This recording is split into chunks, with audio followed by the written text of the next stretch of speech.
The administration of justice was to be a major issue for the children of Israel. God is just. He always does what is good and what is right, but he judges the wicked. From the time that Moses brought the children out of Egypt, he was administering justice for them. And they'd set up a system of judges over small numbers of people and senior judges who administered the bigger matters. Moses, as he addresses the children of Israel before they go into the land, reminds them of God's program for the administration of justice. And we read from Deuteronomy chapter 16, verse 18. You shall appoint judges and officers in all your gates, which the Lord your God gives you, according to your tribes, and they shall judge the people with just judgment. You shall not pervert justice, you shall not show partiality, nor take a bribe, for a bribe blinds the eyes of the wise, and twists the words of the righteous. You shall follow what is altogether just, that you may live and inherit the land which the Lord your God is giving you. You shall not plant for yourself any tree as a wooden image near the altar which you build for yourself to the Lord your God. You shall not set up a sacred pillar, which the Lord your God hates. Chapter 17. You shall not sacrifice to the Lord your God a bull or sheep which has a blemish or defect, for that is an abomination to the Lord your God. If there is found among you within any of your gates which the Lord your God gives you, a man or a woman who has been wicked in the sight of the Lord your God, in transgressing his covenant, who has gone and served other gods and worshipped them, either the sun or moon or any of the host of heaven, which I have not commanded, and it is told you, and you hear of it, then you shall inquire diligently. And if it is indeed true and certain that such an abomination has been committed in Israel, then you shall bring out to your gates that man or woman who has committed that wicked thing, and shall stone to death that man or woman with stones. Whoever is deserving of death shall be put to death on the testimony of 2 or 3 witnesses. He shall not be put to death on the testimony of 1 witness. The hands of the witnesses shall be the first against him to put him to death, and afterward the hands of all the people. So you shall put away the evil from among you. If a matter arises which is too hard for you to judge, between degrees of guilt for bloodshed, between one judgment or another, or between one punishment or another, matters of controversy within your gates, then you shall arise and go to the place which the Lord your God chooses, and you shall come to the priests, the Levites, and to the judge there in those days, and inquire of them. They shall pronounce upon you the sentence of judgment. You shall do according to the sentence which they pronounce upon you in the place which the Lord chooses, and you shall be careful to do according to all that they order you, according to the sentence of the law in which they instruct you, according to the judgment which they tell you, you shall do. You shall not turn aside to the right hand or to the left from the sentence which they pronounce upon you. Now the man who acts presumptuously and will not heed the priest who stands to minister there before the Lord your God, or the judge, that man shall die.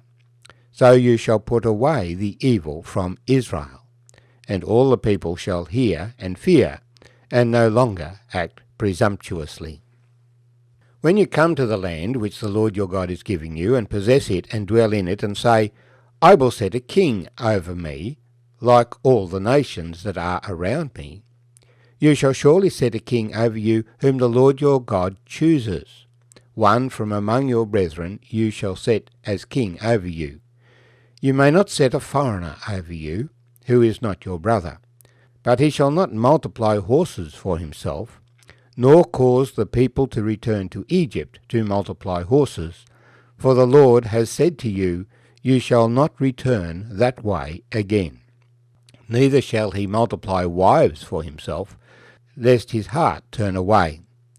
Nor shall he greatly multiply silver and gold for himself.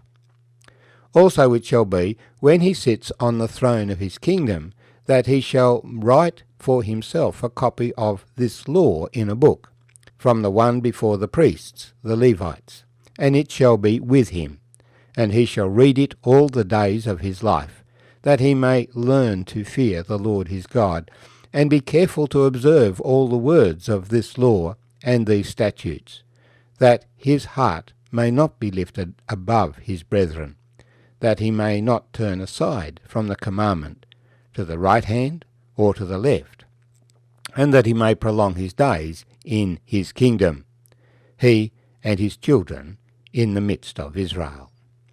My name's Arthur, and I thank you for joining me as we share these verses together. The main theme that connects these things is the idea of judgment. Initially it would be judges, a whole system of judges beginning with the elders of a town meeting at the gate, ending up with the chief justice, ultimately a king, or the priest at the tabernacle or the temple. The concern was to keep the people of God pure.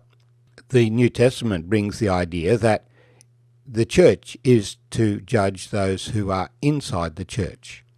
We do not have any right of execution, as was in the nation of Israel, and all that the church can do is to put a person out of the fellowship of the church, that they be regarded not as being a brother anymore, but be treated just as any other citizen in the community.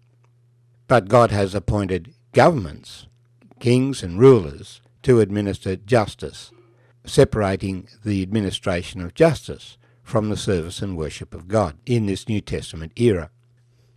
But the principles of justice that most governments follow are based on the same as these things. A person is charged, and there is a diligent searching out as to whether the charges are true or not. And the Lord required that there be 2 witnesses. You shall not execute a person on the testimony of 1 witness. And of course there's been many travesties of justice because people have used circumstantial evidence to justify executing. And of course also there have been people who have lied and framed somebody bearing false witness against them. A great risk in any legal system is that of giving bribes and presents, and the children of Israel were not to do that, and not to be biased in judgment because of the status or standing of the accused. When they came into the land, in due course they would ask for a king.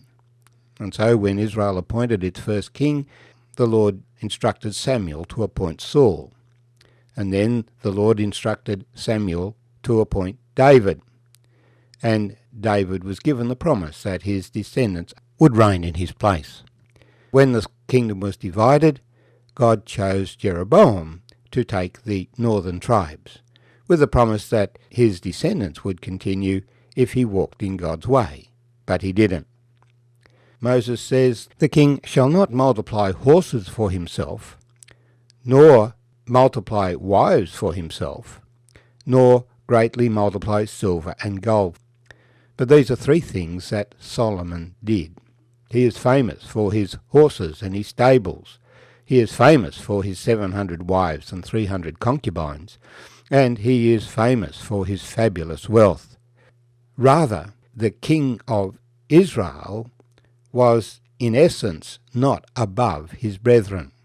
He must write out the books of Moses and read them every day, that his heart may not be lifted up above his brethren, that he may not turn aside from the commandment to the right hand or to the left.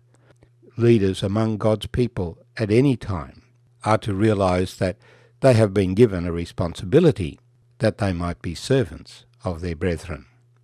Their responsibility is only to do that which the Lord directs through his word. A great leader has no right to step aside from what God has said. You shall not pervert justice, you shall not show partiality, nor take a bribe, for a bribe blinds the eyes of the wise, and twists the words of the righteous.